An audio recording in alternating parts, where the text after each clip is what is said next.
सकता है, रातों रात नोटबंदी हो सकती है। आप हमें ताली बजाने के लिए कहते हैं, पूरा देश ताली बजाता है। आप थाली बजाने के लिए बोलते हैं, पूरा देश थाली बजाता है। आप कहते हैं दिया जलाएंगे, पूरा देश दिया जलाता है। अब पूरे देश को आपकी जरूरत है। जफर इस्लाम साहब, इस सरकार की जरूरत है। वहाँ शमशान घाट पे चिताएं जल रही है, वहाँ देखिए कबर खोद खोद कर एक साथ लाशों को डाला जा रहा है, और आप कह रहे हैं आस्था का इशू है। आप मुझे केवल इतना बता दीजिए, जो आदमी लखनऊ में अपने पिता को गाड़ी में लेके बैठा हुआ है ऑक्सीजन मास्क लगा के, इस इंतजार में कि अंदर कोई मर जाएगा तो शायद आईसीयू का बेड खाली होगा, तब मेरे पिता को एंट्री मिलेगी, उससे क्या कहें अगर वो फोन करे तो? कि इटली की तस्वीर देख लो या अमेरिका की तस्वीर देख लो, वहाँ भी ऐसे ही होता है। अरे आपसे सवाल नहीं पूछेंगे तो किससे पूछेंगे? मैंने मना किया। आपको वोट चाहिए, आपको वोट मिलता है, आपको जनता का भरोसा चाहिए, आपको जनता का भरोसा मिलता है, और उसके बाद आप ये बोलते हैं कि नहीं मुझे तो पूरा टाइम दे दो, मैं बात करना चाहता हूँ, मुझसे सवाल ना पूछे जाए। मैं उस आम आदमी की बात कर रहा हूँ जो अस्पताल के बाहर खड़ा है, उसको डॉक्टर कह रहा है कि अंदर जगह नहीं है, हम आपको बेड नहीं दे सकते, हमारे पास वेंटिलेटर नहीं है, हमारे पास ऑक्सीजन सिलेंडर नहीं है, हमारे पास रेमडेसिविर का इंजेक्शन नहीं है। क्या आपने कैप्टन अमरिंदर सिंह से सवाल आपसे ज्यादा पूछे भाई साहब? उद्धव ठाकरे से मेरा मुंह मत खुलवाइए संजू जी, मेरा मुंह मत खुलवाइए आप, मगर ये नहीं आप लक्ष्मण रेखा पार करके मुझसे सवाल बात करें। 58,000 लोग आप मैं सवाल क्या करूंगा मैं डिसाइड करूंगा संजू जी। आप कौन होती है मुझे बताने वाले, मुझे क्या सवाल करने चाहिए?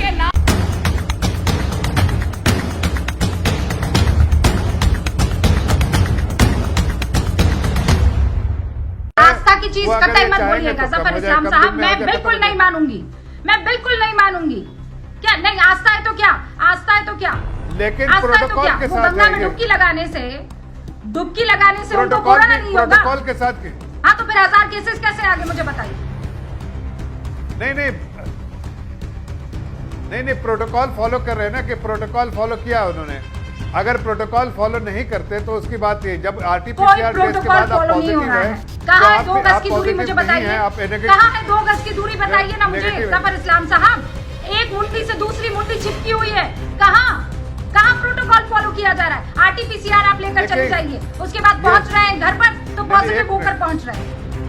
देखिए आप यहाँ पर एक्सक्यूज मत दीजिए जफर इस्लाम साहब, आप इस बात को समझ लीजिए कि जो सख्ती से फैसला लिया जाना चाहिए, रातों रात लॉकडाउन लग सकता है, रातों रात नोटबंदी हो सकती है।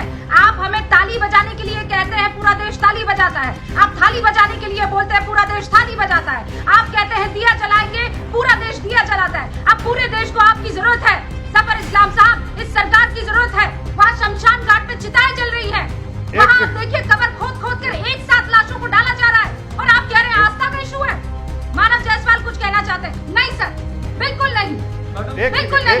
पूरा देश आपका साथ दे रहा है, और आप फैसला लेना चाहिए तो आप कह रहे हैं कि चुनाव आयोग फैसला ले, आप कह रहे हैं कि महाराष्ट्र लोग फैसला ले, तो आप लोग क्या फैसला लेंगे? गौरव भाटिया हमारे साथ है। गौरव जी, लॉकडाउन जब पहली बार हुआ था तो ये कहा गया था कि तैयारियों के लिए लॉकडाउन किया जा रहा है। अब जब दूसरी बार लॉकडाउन करने की नौबत आ रही है तो लोग पूछ रहे हैं कि पहले लॉकडाउन में क्या किया जो अब फिर से लॉकडाउन हो रहा है। आप मुझे केवल इतना बता दीजिए, जो आदमी लखनऊ में अपने पिता को गाड़ी में लेके बैठा हुआ है ऑक्सीजन मास्क लगा के, इस इंतजार में कि अंदर कोई मर जाएगा तो शायद आईसीयू का बेड खाली होगा, तब मेरे पिता को एंट्री मिलेगी, उससे क्या कहें अगर वो फोन करे तो? कि इटली की तस्वीर देख लो या अमेरिका की तस्वीर देख लो, वहाँ भी ऐसे ही होता है। दिल्ली में जब दूसरी वेव आई थी, क्योंकि अरविंद केजरीवाल जी इसको चौथी वेव कह रहे हैं, आप याद करिए, बेड का संकट आ गया था। 10,000 का एक मेकशिफ्ट पूरा अस्पताल बनाया गया था, और वो केंद्र सरकार ने बनाया था। आज कहाँ है वो? तो नहीं, अभी भी बन रहा है, आप देखिए। वो जो 10,000 का बनाया था वो कहाँ है, आपको मालूम है? मुझे मालूम है, छतरपुर साइड में बनाया था सरदार पटेल। आज उसकी स्थिति क्या है सर? क्या वो ऑपरेशनल है? क्या वहाँ मरीज भर्ती हो सकते हैं? या बीच में ये आ गया समय और मान लिया गया सरकार की तरफ से भी कॉम्प्लेसेंट होके कि अब तो खत्म हो गया कोविड, तो चलो इसको भी हटा दो क्योंकि मेकशिफ्ट था। प्लीज मैं आपसे नहीं, क्या सम्मान, आपको जब जवाब नहीं देते बनता है तो आप कहते हैं मेरा जवाब उसको दे दीजिए, इसको दे दीजिए, कोई बात नहीं। और दोनों आप मुझे ये बताइए, रवि श्रीवास्तव ने ऐसी कौन सी बात कह दी? सुप्रिया श्रीनेत ने आज कौन सी बात कह दी? अरे आपसे सवाल नहीं पूछेंगे तो किससे पूछेंगे? मैंने मना किया। आपको वोट चाहिए, आपको वोट मिलता है, आपको जनता का भरोसा चाहिए, आपको जनता का भरोसा मिलता है, और उसके बाद आप ये बोलते हैं कि नहीं मुझे तो पूरा टाइम दे दो, मैं बात करना चाहता हूँ, मुझसे सवाल ना पूछे जाए। अरे क्यों ना पूछे जाए आपसे सवाल? मुझे बताइए ना, मैंने पहला सवाल पूछा, आपने मुझे जवाब नहीं दिया। मैंने कहा किस बात बताइए का मुझे, जवाब 1 नहीं हफ्ते दिया? बाद, 2 बताइए। हफ्ते बाद, 3 हफ्ते बाद, आपने मुझे जवाब नहीं दिया। मैंने आपको जवाब नहीं दिया। मुझे बताइए ना, मैंने कब आपको ये दिल्ली समस्या हाईकोर्ट का खत्म नहीं होगी? बताया, दिल्ली हम का कर जवाब नहीं जाएंगे, दिया। हम दिखा देंगे, हो जाएगा। अरे क्यों अब तक नहीं हो रहा है? साल भर हो गया है गौरव भाटिया।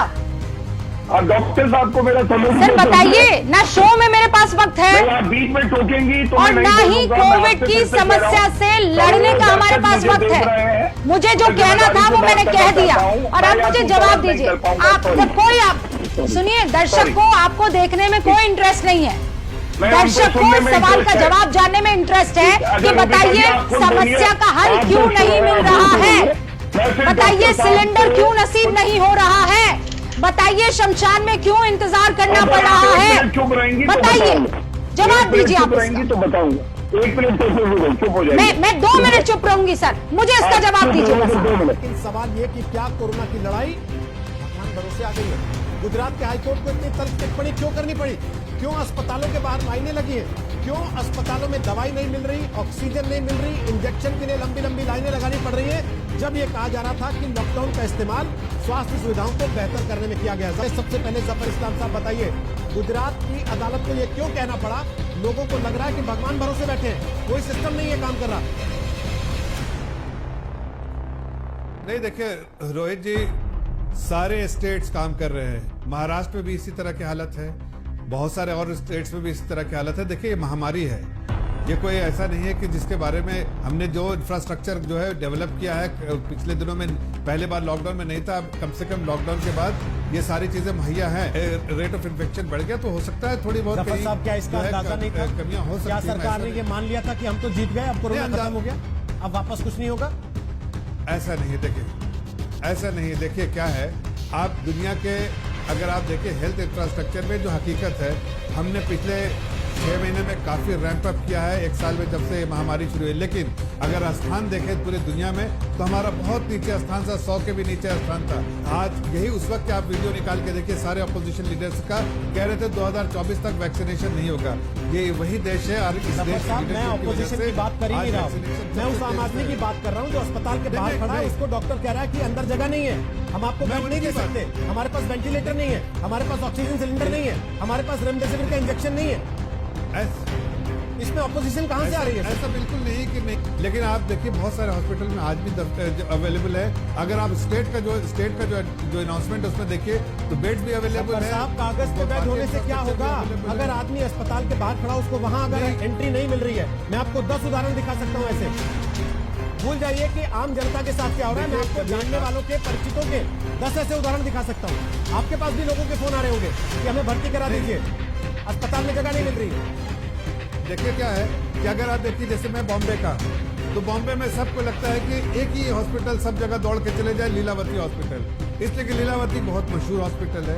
लेकिन क्या लीलावती में क्या ओवरनाइट ऐसा रैंप अप तो नहीं हो गया कि लीलावती को 50 लीलावती मिल गया?